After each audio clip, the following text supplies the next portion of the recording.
Hello and welcome back to another episode of Only a Bag. My name is Nathaniel Miller and I am your host. A couple of years ago, I think about 3 years ago now, I started writing a travel book. Who doesn't after traveling for a couple months, right? Everyone does. But at this point, I'd actually traveled for a couple of years, on and off. I took my first trip in 2013, another in 2014, 2015, and then I think another one in the end of 2016 to 2017, and then we left on the trip we're currently on at the end of 2018. And so somewhere in 2019, there's a lot of dates, none of them are important, I apologize, but there's basically around 2018 I started writing a travel book, sort of just a how to travel, some traveling tips and advice, and things like, getting a job, finding credit cards, things like that, but also what to pack, the kind of right shoes to wear, things like that. And I would mix this with anecdotes, I'd mix this with some advice, and I tied it all together. And this was all done, this was all finished. Basically, it was December of 2019, January of 2020, when this was finished and I was ready to publish it to Amazon. And then, of course, coronavirus hit and nobody was traveling all of a sudden. And that's one of the reasons I wanted to make this podcast. So now that people are traveling, I could go, I just, publish the book, but some things have to be adjusted for the fact that there's now coronavirus. And I thought I can do a podcast and I might enjoy this a little bit more. And it would be easier to adjust it on the fly. And the reason I brought this up at all is because I wrote the book with a couple different angles in mind, just like this podcast. It's about one bag, it's about ethical traveling, long-term traveling. But because I'm an American and because I was traveling mostly to Europe, my partner and I were traveling mostly in Europe, I wanted to focus the book on an American's experiences in Europe, because that's what I knew best. And I realize that's probably what this podcast will focus on as well. Of course, this doesn't mean you have to be an American to listen to it or to understand it. I'm going to keep the information as broad as possible, as easy to understand for everybody. It just means that with some things like visas, if I talk about those, or if I talk about anything specific, any sort of specific traveling tips, how rail systems work or how metro systems work, I will probably relate it back to my own experiences in Italy and in Europe, but Italy specifically, because that's what I know best. I've spent about a year and a half here now, almost 2 years altogether. So I think I have a pretty firm grasp on traveling through Italy and living in Italy compared to some other places. So if I do relate anything back to Italy or to Europe, now you know why. With that all being said, let's talk about some things you need before you start traveling. And this will be mostly physical things and one or two abstract things. And I'm not talking about a shopping list. I'm not talking about what kind of bag. This isn't a gear review, but I am talking about the important things to bring. And the first and most important thing to bring is the most obvious thing. It's a passport. If you are traveling outside of your home country, you need a passport. Within your home country, for instance, within the United States, you can travel on your state ID or your driver's license. You don't need a passport.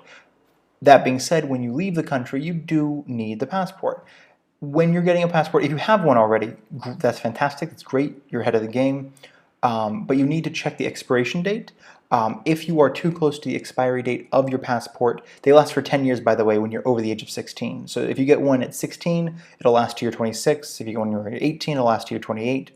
If you're below 16, they only last for 5 years. But they last for 10 years, and if you're too close to the expiry date, some countries will not let you come in. They don't want you traveling around on an expired passport, because what some people do is they go to a country, they'll lose, or their passport will be expired, I'm putting these in air quotes, and they'll ask for a new one or ask for a replacement, and that takes time. So it gives them a few extra weeks to stay in whatever country they're in, technically illegally. The other thing you need to look at is your photo, the passport photo.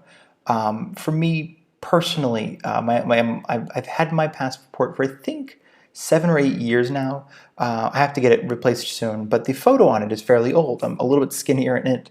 I have no beard and I have very short hair. And when I've been to, I think TSA and I think Passport Control in Germany are the two most recent ones where they've mentioned to me that I need a new photo because I don't look anything like the photo and they're not sure they should let me through. I think with TSA I had to just show my state ID, my driver's license, and then one for Germany I showed my Italian ID. to make it easier, to make it just, like, hey, I promise I am who I say I am. Please let me in because I just spent so much money on a flight. And that's actually something important to keep in mind. And I'll probably reiterate it a couple times, but when you are at the passport, the immigration control, they don't have to let you in just because you bought a ticket, just because you have a hotel reservation or Airbnb reservation, or that you're visiting family. If you are a guest in the country, they are under no obligation to let you in, and they can absolutely prevent you from doing so and putting you on the first flight back where you came from at your own expense. So that's something to keep in mind, is not to get too angry or upset, or to belittle the people who work for passport control, just because they're other human beings, but also because they do actually have the power to keep you where you are. The second thing you'll need is a visa. Now, I'm really just going to talk about visas for Europe, and when I say Europe, I do mean the Schengen zone. If you don't know what the Schengen zone is, it is a group of countries within Europe. It's not the same as the EU, but it's a group of countries within Europe that all have a travel agreement, and you don't need anything else to travel between any of these countries. So, any country you're thinking of is probably part of the Schengen zone.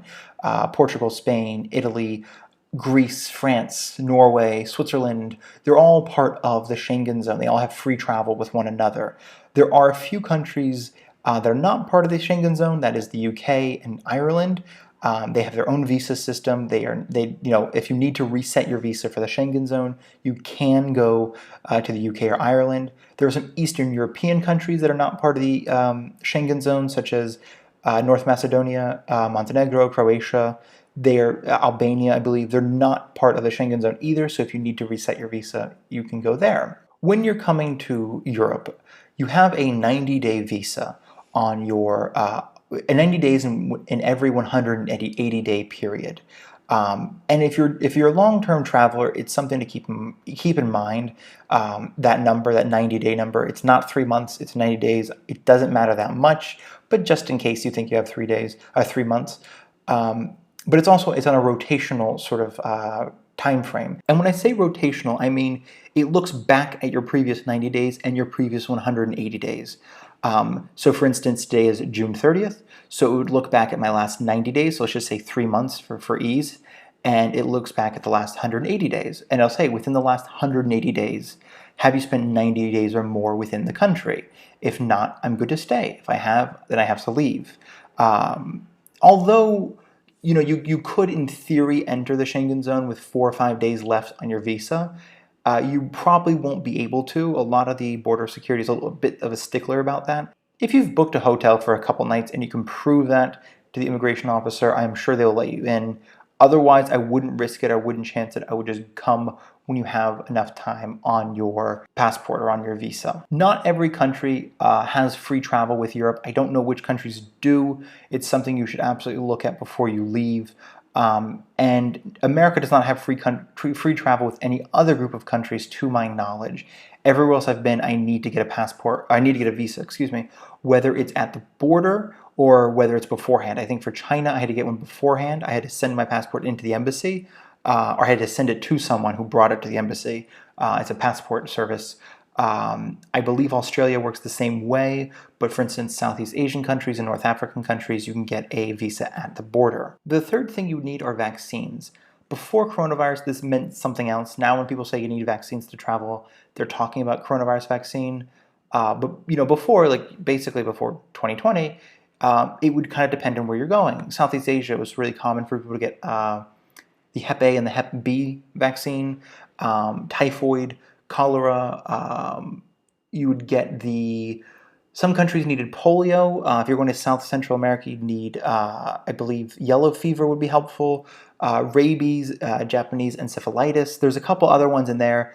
Malaria, I think, for instance. And a lot of countries require that you actually have a vaccine prior to entering. Even Europe requires that you have the MMR, the Tdap, which is the tetanus, diphtheria, and pertussis, as well as a flu vaccine. No one's ever stopped me at the border. No one's ever asked me, but I assume it'll come up and it'll be important if I go to the doctors or if I go to the hospital and they ask for my vaccination paperwork and what kind of vaccines have I gotten. And if I can't provide it or I've told them that's none, then I assume that's kind of where trouble starts. but it's not something they're going to ask you for at the border. There are a few cases in which they would ask you if you've come from a country that has a recent outbreak of something. When you leave the country going to another country, that other country might ask you for proof of vaccination against whatever the outbreak was. These aren't that common occurrences. One thing you can consider when you travel is a travel discount card.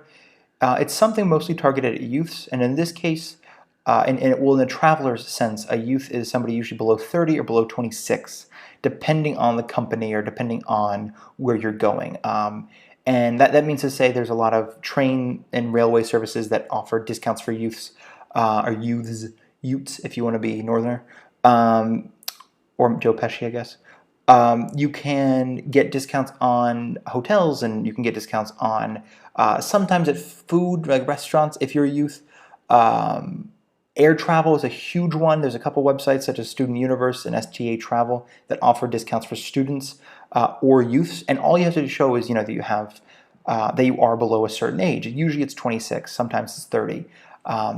But there are things called these travel discount cards that are specifically for students or youths or faculty. And what they do is they provide a discount. That way, if you're going to London, or you're going to Rome, or you're going to Paris, and you want to go to the sites, you want to go to the museums, and you want to go to the touristy restaurants, you have a little card that gives you a 10% or 15% discount. It's not huge, but if you find yourself going to big cities, and that's the kind of traveling you want to do, that sort of very touristy, very like big, the big attractions sort of traveling, yes, I think a travel discount card could be very helpful. But if you're going to spend any time outside of a big city, they won't be very helpful. I mean, even in a big city, I don't know when they would, like in Rome, for instance, I'd be astonished if they honored it at most places, mainly because a lot of these, these cities have their own personal, discount cards. Rome has their own discount card, as does Paris and as does London. So if you want a travel discount card, it makes more sense to look at the city in which you're going to, the country in which you're going to, and get one from them. So that way you also know it works. In the same vein, or not quite the same vein, but in the vein of you can have it or you don't have to have it, is travel insurance. That's the type of insurance that's specifically tailored for travelers. A lot of it works it's more of a short-term type of deal, not necessarily long-term, because it works in time frames. You have to buy a 1-week package or 2-week package or 2-month or 6-month package. You can't just pay every month for as long as you need it. So, I mean, in which case, they can make their money. And that's an important note, is these are still insurance companies. They're trying to make money. Although they say, oh, we're for the traveler, by the traveler, or, travelers are the lifeblood of the world, or, explore the world, that kind of stuff. They still want your money. And there are still loopholes they exploit in order to get your money and refuse to pay for things. And I should say, I mean, I'm already coming out strong against this, but we don't travel with travel insurance, my partner and I. We just sort of hope that nothing bad happens. And the reason we don't travel with travel insurance is for a couple, or there's a few reasons. The first thing is travel insurance is great for extreme emergencies. And I say extreme because I mean they will help you get out of a country that is like, in the middle of a civil war broke out while you were there. They'll help you get emergency evacuated.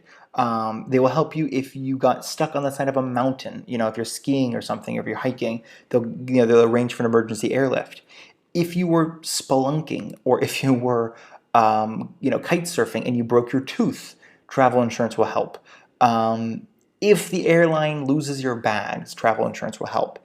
So these are the extremes, right? Most people hopefully will not experience any of these things, but people do. But for instance, if a lot of travel insurances do come with dental plans, but it doesn't cover things like tooth pain or cavities or anything that isn't an emergency that is right now causing you pain and that right now needs to be fixed. It doesn't cover anything that is like, well, that can wait a week or two. The same thing as it doesn't cover any travel costs that aren't emergencies, basically. You can't use it to, oh my God, I just missed my flight. And if you don't have that as part of your travel insurance, there is travel insurance for missing your flight. But if you don't have that part of your travel insurance, you can't use an emergency airlift to get out of the country you're in if you just forgot your flight. And one of the other reasons we don't use it personally is because it doesn't protect against theft. If something is stolen, most travel insurance considers it your fault.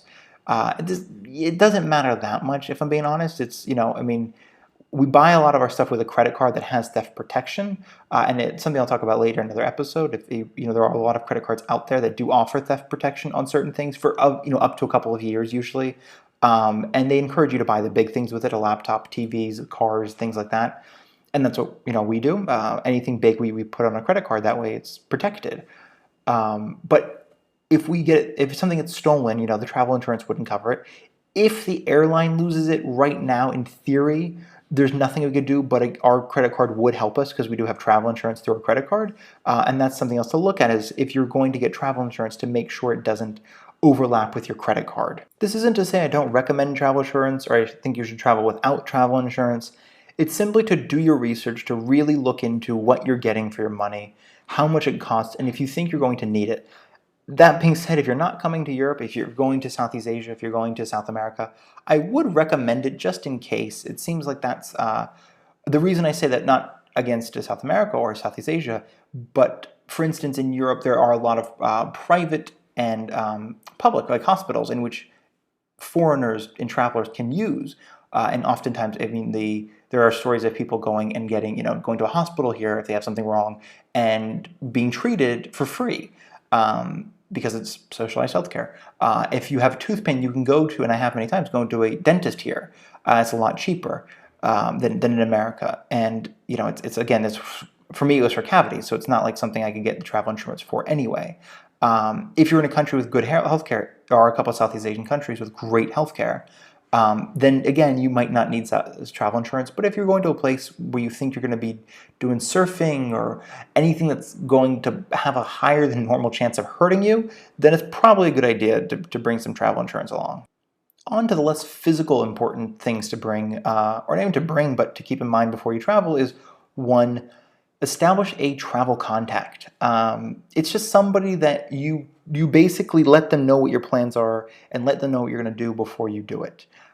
It's somebody that you say, hey, I got this plane to catch tomorrow at 2 o'clock. I'm heading to the airport at 12. I'm going to take a cab there just to let you know, and I'll call you when I land. I have a train that leaves tomorrow at 11, or I'm renting a car tonight, and we're going to be gone until tomorrow. Whatever it is, it's just somebody back home, ideally, a sibling, a friend, a parent, somebody who has a sort of vested interest in your well-being, somebody who likes you enough to, check in on you occasionally. But this way, if something does happen, if you do fall off the grid for some reason, as far as getting in an accident and you're in a coma in a hospital, and hopefully not, but something like that terrible happening, there is somebody that will know that, and they'll check in on you. And the other thing that's, again, less of a physical thing, more of an abstract thing, is deciding where to go. I'm going to use Italy as an example for this idea of deciding where to go, simply because it's the easiest for me to talk about. If you wanted to come to Italy, there are a number of things to keep in mind. One, do you have a list? Just that sort of top 5 places, top 2 places in Italy I want to go. Something that just to get you started, to get you in the right direction. Rome, Milan, Venice, Florence, Turin, Naples, Sicily, Palermo, something like that. It's just some list to get you started. For instance, I'm an American, and I talk to people here all the time who are like, "Oh, you're an American. I went there once," or "I want to go there." And I went to New York, and I went to San Francisco, and I went to Miami, and I'm like, "You chose 3 places that are ridiculously far apart from each other, and you did that all in a week." Like, I feel like, not a terrible idea, but that just seems like a huge use of time. And it's the same thing going anywhere. So the first thing to look at is cost. And not just cost, but cost of travel. Because for us, when we travel somewhere, the cost is probably the biggest thing, is how much is this going to cost us? Because there isn't really some place that we don't necessarily, there are very many places we don't want to go.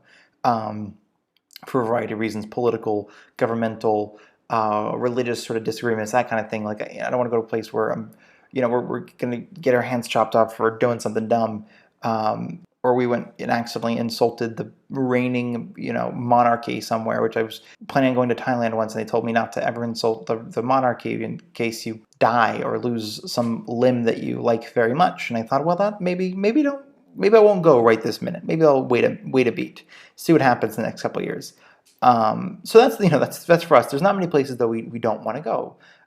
So when we decide where to go, it usually comes down to cost. And I break that down into three different categories. The first is the cost of travel. It's not just, though, how much does it cost to get there, which is important, because I think some people look at how much takes to get there, and that's the only cost they factor in. Which I will say, by the way, there are many ways to make your cost of arrival cheaper, especially if you're flying from America. As far as, there are different ways, just as far as flying from a bigger city, flying from a hub, or if you're going to fly, let's just say United Airlines, it's figuring out where their hub is. They have a hub out of Charlotte. They have a hub, I think, out of Philadelphia, maybe it's Newark. I can't remember. But it would be cheaper from there than it would be from New York if you wanted to fly United or for some reason.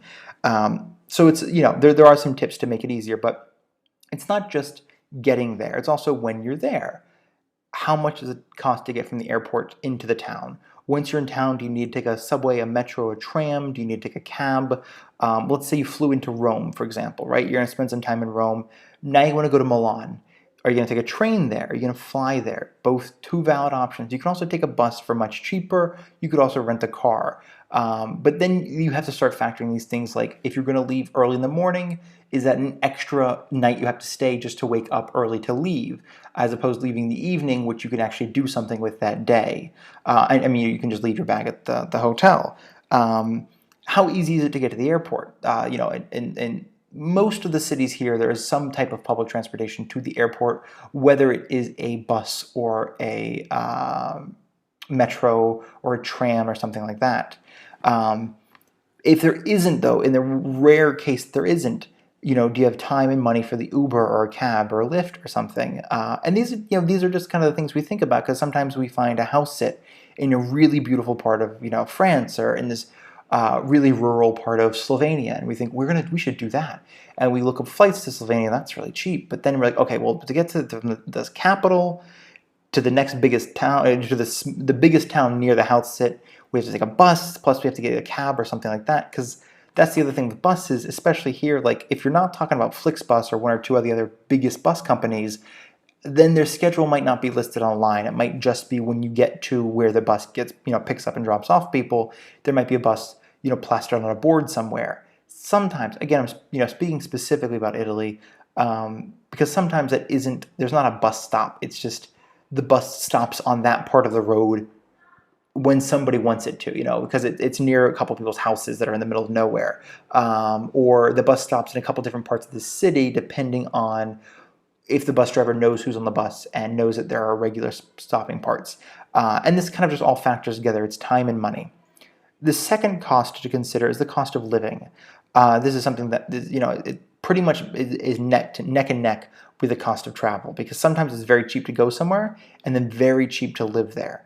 Again, I use Southeast Asia as an example, because it's very expensive to get there as an American. Not very expensive, but it might cost $1,000 or $1,500 to get there. But once you're there, incredibly cheap as an American. Southern Italy, Portugal, Spain, or all of Italy, I really should say, but southern specifically, south of Rome, southern Spain and Portugal are also all very cheap. Greece as well. Eastern Europe in general is actually fairly cheap if you stay out of the massive cities. And I'm thinking it's half the cost of what I was spending in America. I mean, here in Italy, it's, food is basically a third to a fourth of what we're spending in America, as far as just going for groceries. So it's something we have to consider is when we go someplace, is how much are we spending on groceries, but also on wine and beer. How much are we spending on Q-tips, on toothpaste, on toothbrushes if we need a new one. If something breaks, basically, can we replace it?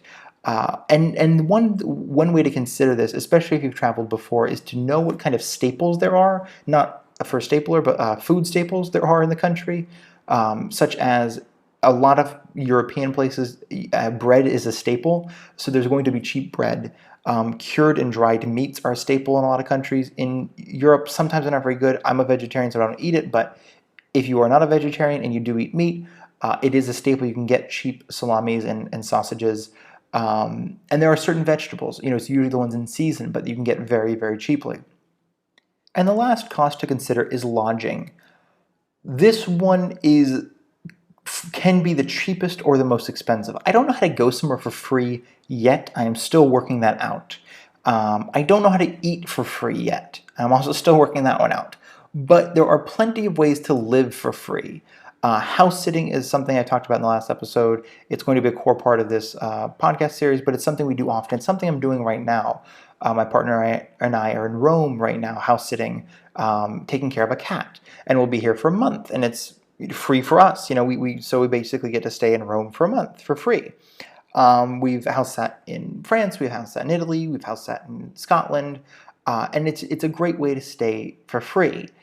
If you don't like animals, or if you don't want to take care of animals, or if you prefer to be a little bit more active, there are other options such as workaways, which you go somewhere and you work in exchange for lodging. There's also Woof, which is like a worldwide work on worldwide organic farms, something like that. But basically, it's the same concept. You go to a farm, you work every day, and you get to stay there for free. Both of these two, Workaway and Woof, there is a maximum amount of hours you're allowed to work. I believe it's 25 hours a week. They cannot force you to work more than 25 hours a week. And in theory, these places are pretty well monitored. I should say they're monitored by the people who do participate in Workaway and Woof. Workaway and Woof don't really have a way to monitor it themselves. They're not big enough to do that. But through leaving reviews and things like that, you can find out if if they're forcing these people to work for basically ridiculous hours, or if it's a pretty relaxed environment. But something to consider with Woof specifically is the farm is probably not centrally located to town. If you're going to work on a farm in Rome, you're probably not going to be close to Rome.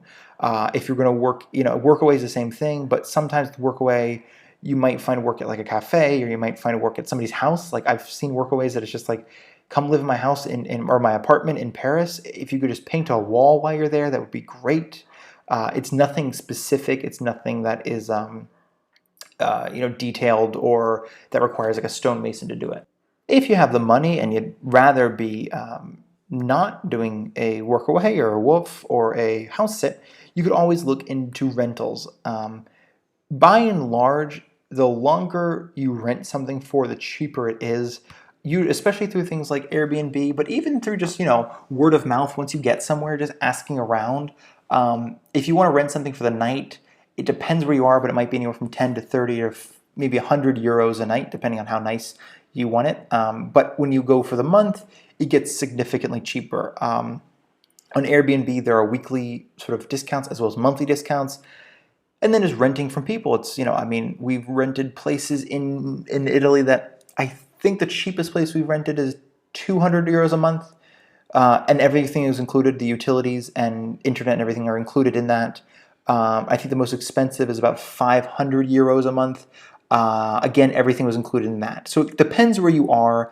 It gets more expensive when you're in places like Rome. That's why, for instance, when we come to Rome, we do try to find a house sit or something which we're staying for free. Otherwise, it's a little too much money. Because again, going back to the cost of travel and the cost of living here is a lot higher. We spend double here than what we do in the South. And the cost of travel getting here is not that cheap. And there are some other cities, of course, where it's a little bit cheaper and traveling there's a little bit cheaper. So then we can pay to stay, and that doesn't break our budget. The last thing, and I won't talk about it in this episode, is whether or not you want to travel solo or travel with a partner. That is something I'm going to bring up in the next episode, since this one has already run on for quite a long time. I hope you found some kind of information in this, and I hope you were able to take something away from this. And I hope to see you in the next episode. Thanks for listening.